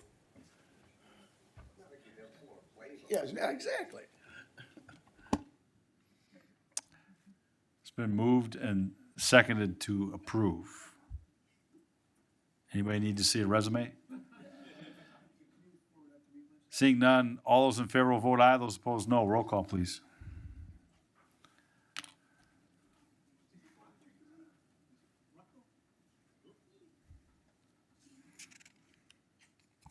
Motion carries 17-0. K, public construction and improvement contracts. K1, award of contract for project 26-1041 35th Avenue resurfacing to Lalonde Contractors, Inc. in the amount of $466,900.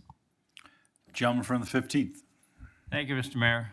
Make a motion to concur with the recommendations to approve for K1, K2, and L1 and L2 after being read. Second. Moved and seconded. K2, award of contract for project 26-1455 Celebration Place Power to Outdoor Lighting Construction Company, Inc. in the amount of $222,000. L, other contracts and agreements. L1, distribution easement electric between City of Kenosha and Wisconsin Electric Power Company. L2, distribution easement electric between City of Kenosha and Wisconsin Electric Power Company for parcel.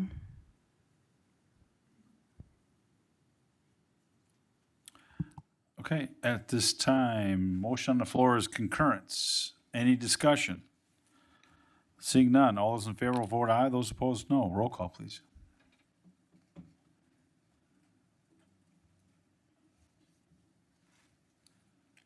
Motion carries 17-0. L3, right-of-way encroachment agreement by and between RMN Properties LLC and Paisanos LLC and the City of Kenosha, Wisconsin. Gentleman from the fifth. Thank you, Your Honor. I'd like to ask for your approval on L3 as recommended by Public Safety and Welfare. Thank you. To concur? To concur, yes. Okay, motion on L3 to concur with public safety and welfare. Any discussion? Seeing none, all those in favor will vote aye, those opposed no. Roll call, please.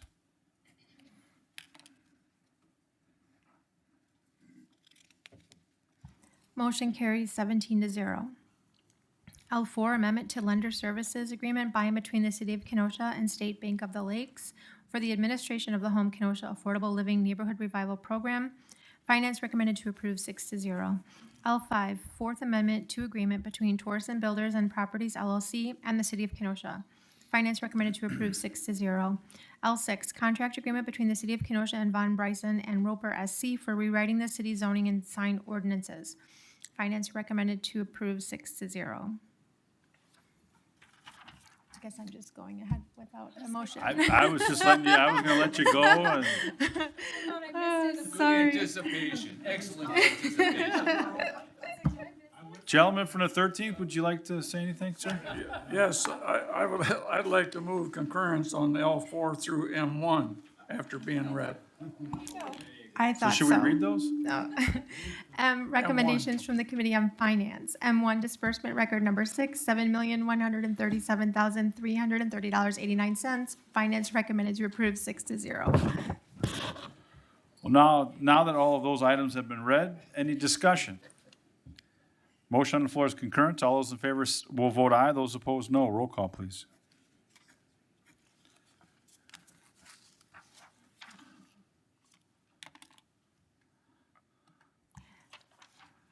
Motion carries 17-0. LN, recommendations from the Committee on Public Works. N1, request from Lakeshore Pedal Tours LLC for renewal of quadricycle license and review of proposed routes. Gentleman from the 15th. Thank you, Mr. Mayor.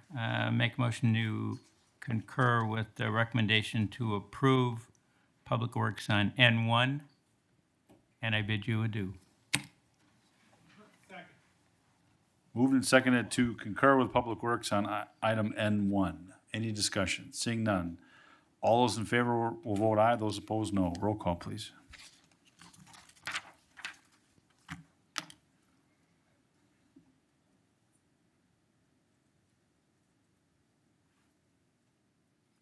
Motion carries 17-0.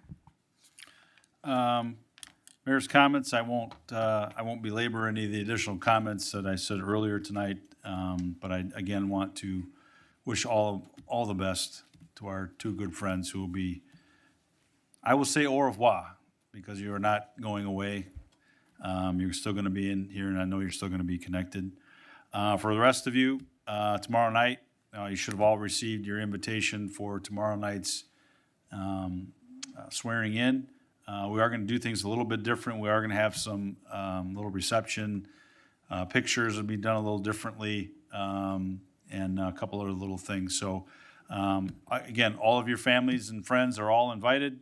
As for all of you knows, it's a very fun night. We'll be welcoming a brand new alderperson and welcoming back. So it can happen, Alderperson Harper. So we're looking forward to that. So congratulations and all the best to all of you. We're going to miss you, and thank you for all your time. Lady from the 12th.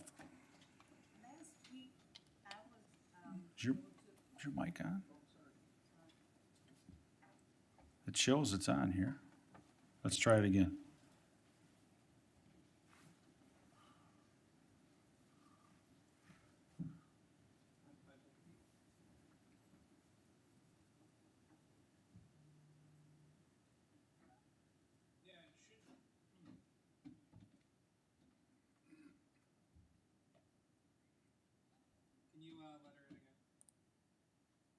Okay.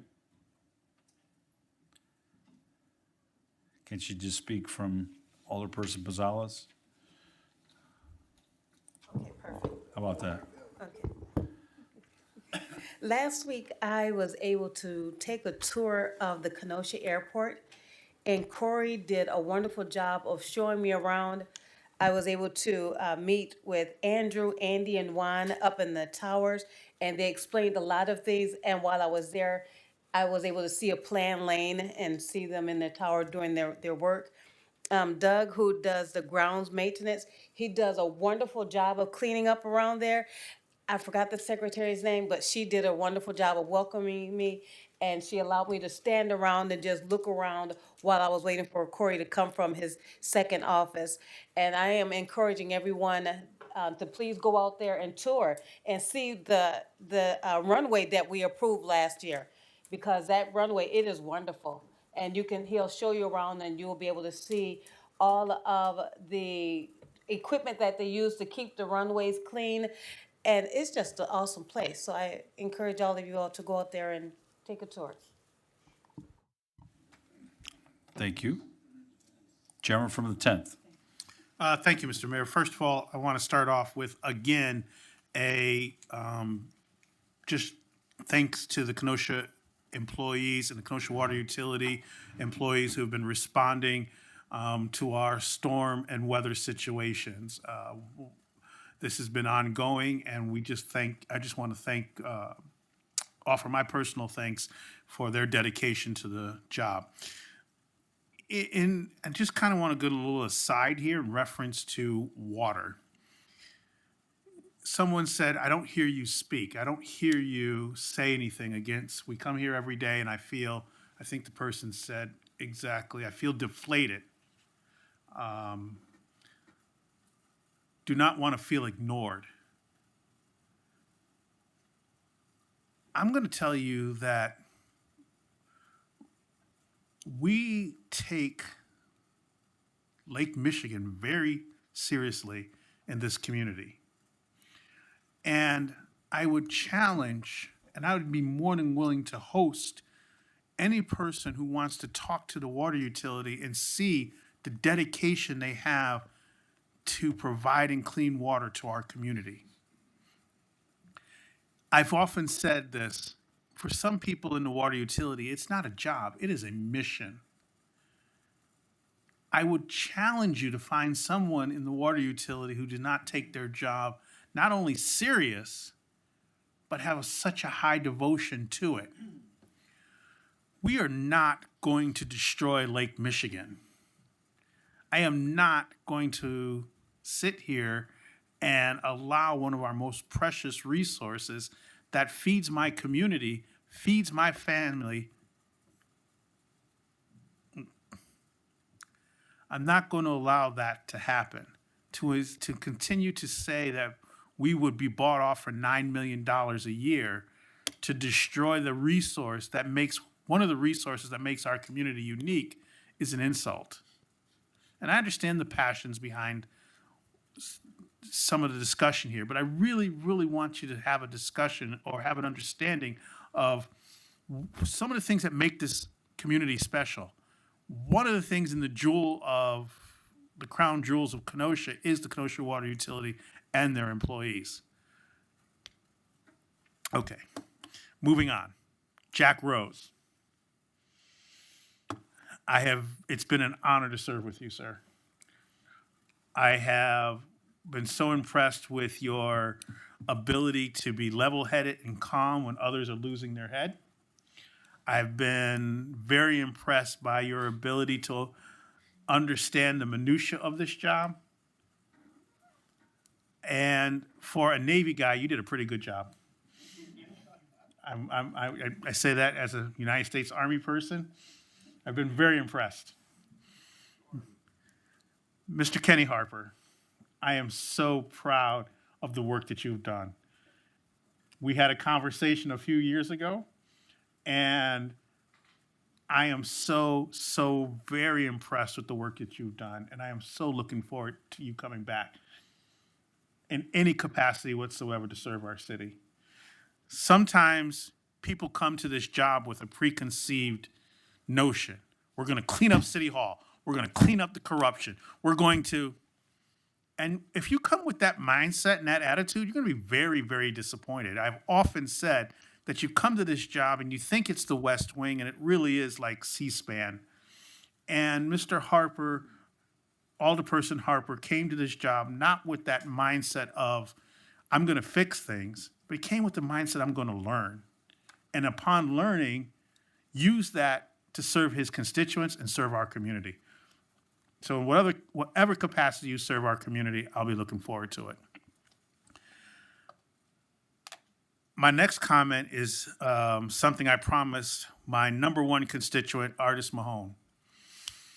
We are having a very active traffic situation surrounding the construction on 30th Avenue and Washington Road. And we're having spillover into the neighborhoods. There has been 2 accidents on 41st Street and 31st Avenue. There has been numerous cars speeding through 28th Avenue, 29th Avenue, 31st, and 32nd Avenue. I've asked the chief to please do more increased enforcement. I'm asked the constituents and residents of the area to please slow down. Have a little patience. Just today, I am about to make I'm coming down Washington Road. I'm about to make the right turn onto 30th Avenue. I have a blinking red light, which means I have to stop. And I have a car just pounding on the horn. And I might have waited there another extra 35, 40 seconds while that happened. But in all seriousness, let's just take it a little bit, let's take it slow through that area. Whatever you have to do is not worth injury to someone. Now, I know some people would like to say, well, this is poor planning. To those who think we planned this, I'm going to say it again. The situation at Washington Road and 30th Avenue is a result of circumstances a little bit beyond our control in reference to how the project was progressing last year and why it didn't finish up in the last construction season. We will finish this project. Things will get back to normal. But in the meantime, be considerate. Understand that while you're passing through my neighborhood, there's those of us who live in that neighborhood and will have to suffer the consequences of you being inconsiderate in your actions. So again, I'm not going to reiterate the language I used on my Facebook page, but please slow down when you're coming through that area. My final comment is to the alderperson of the 1st District. Longest serving alderman in the history of Kenosha? Wow. That is impressive.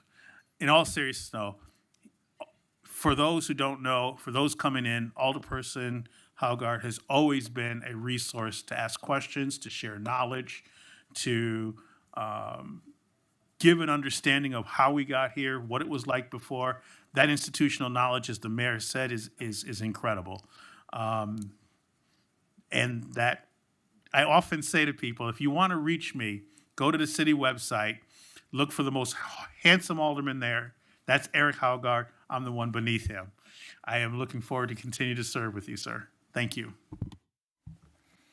Thank you, sir. Gentleman from the 17th. Thank you, Mr. Mayor. Just a couple comments from our last meeting, the 2 weeks that conspired or went by since our last meeting. Anyway, a few comments here. One, want to give a shout out to our city clerk for a fine job on the election on April 7th. And mind you, these comments are just going off for us. I mean, there's 7 people watching it on YouTube right now, so it's just, they can bear with us a little bit. Friday, April 10th, we were invited by the KFD to watch car extractions from our new recruits for the fire department.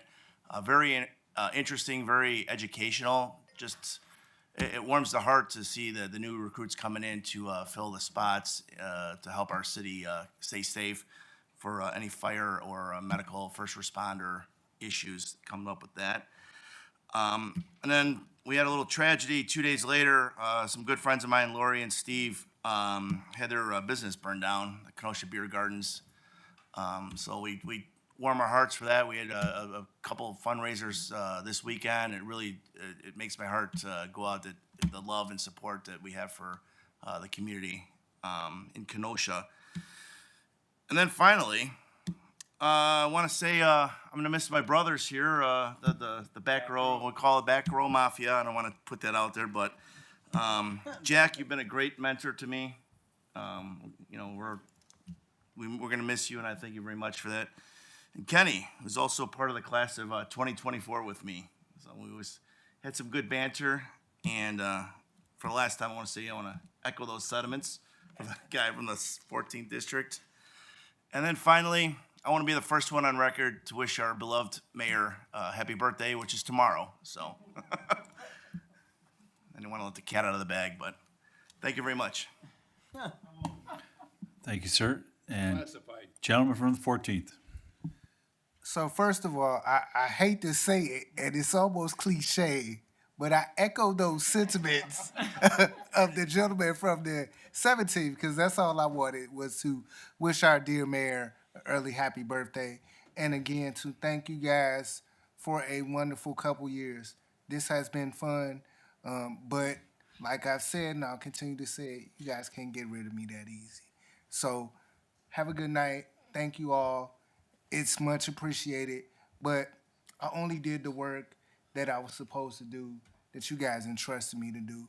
And I'll say this lastly, but I need Alderman Kennedy to count the number of times I told him no before I said yes. And I want to put it on record as saying yes was the best decision I ever made. So thank you guys. Thank you, sir. Gentleman from the 14th, would you like to make a motion, seeing no more lights? I would like to make a motion to adjourn. Gentleman from the 15th, would you like to second that? I certainly will. It's been moved and seconded to adjourn. All those in favor say aye. Aye. We stand adjourned. Thank you, everybody.